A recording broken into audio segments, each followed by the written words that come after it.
সেচ দফতরের গাফিলতির জন্য ঘর ছাড়া হলো ৮০টি পরিবার। বর্তমানে তাদের স্থায়ী ঠিকানা কমিউনিটি হল। বিগত কয়েকদিন ধরে পাহাড় ও সমতলে লাগাতার বৃষ্টিপাতের ফলে জলস্তর বৃদ্ধি পেয়েছে সমস্ত নদীগুলিতেই। ফলে ভাঙনও শুরু হয়েছে।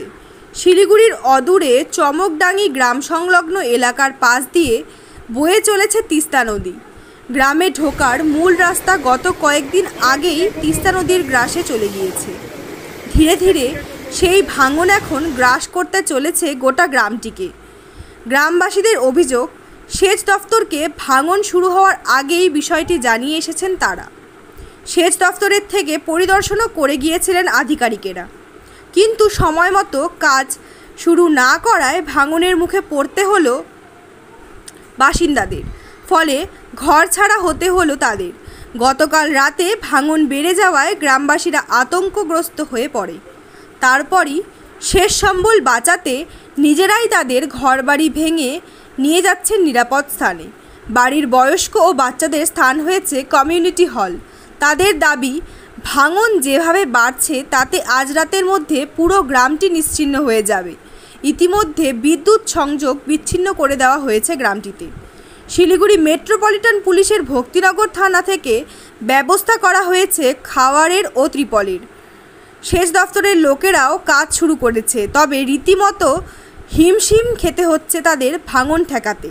গ্রামবাসীরা বলেন, সঠিক সময়ে কাজ শুরু করলে আজ তাদের এই দুরবস্থার মধ্যে পড়তে হতো না। পরিবার নিয়ে রীতিমতো হিমশিম অবস্থা চমকডাঙ্গি গ্রামের ৮০টি পরিবারের। আর কিছুদিন আগেই এখানে আরেকটা বস্তি আছে, সেটা হচ্ছে আমাদের ডাবগ্রাম 1-এর 1 নম্বর বুথ। সেটা আগে এই বর্ষাতে পুরোপুরি ভেসে গেছে। এবারে চমকডাঙ্গিটাও পুরোপুরি ভেসে যাওয়ার পথে।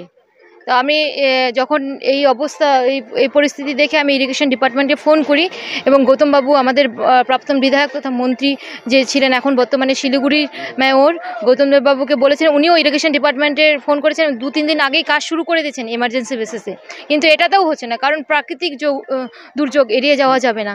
আজকে যেভাবে রাস্তাটা পুরো অর্ধেক রাস্তাটা আপনারা দেখেছেন, অর্ধেকটা ভেঙে গেছে।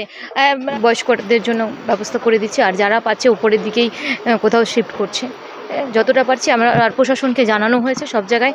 গৌতমবাবু, ডিএম সবাইকে জানিয়েছে, এসডিওকে। শুরু এখন ইরিগেশনও কাজ করতেছে, ওরাও সামলাইতে পারছে না। ওদিকে সামলাইলে এদিকে কালকে তো 2 চেন মতন জায়গা ছিল, সকালবেলা 5টার মধ্যে আসে দেখতেছি একটাও নাই। হ্যাঁ, রাস্তাও চলে গেছে। লাইনও, গ্রাম সব অন্ধকার আছে, লাইনও নাই। কত পরিবার? এদিকে 80-85টা বাড়ি আছে। হ্যাঁ, সব নদী আস্তে হ্যাঁ, আস্তে হ্যাঁ, নিয়ে যাওয়া। সবাই ভাঙতেছে বাড়ি। আপনারা ভেঙে দিচ্ছেন? হ্যাঁ, আপনারা বসে না নিচু নেই, একটু বাকি আছে। একটু আগে আমার ওদিকে হয়েছিল, ওইটা আমরা ওদিকে ভাঙলাম। এখন ওইটা ছাড়ি দিয়েছে, ওই ইরিগেশন কাজ করে ওইটা বন্ধ হয়েছে। এখন এদিকে শুরু করছে। কি চাইছেন আপনারা? আমরা শিফটিং চাইছি বাইরে।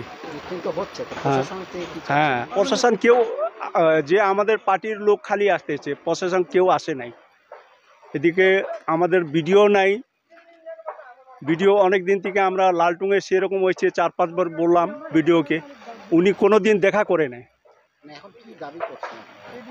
এদিকে আমাদের যে অসুবিধা আছে, এদিকে দেখুক কি করতে হবে কি না করতে হবে। এই গ্রামটার নাম কি? চমকডাঙ্গি।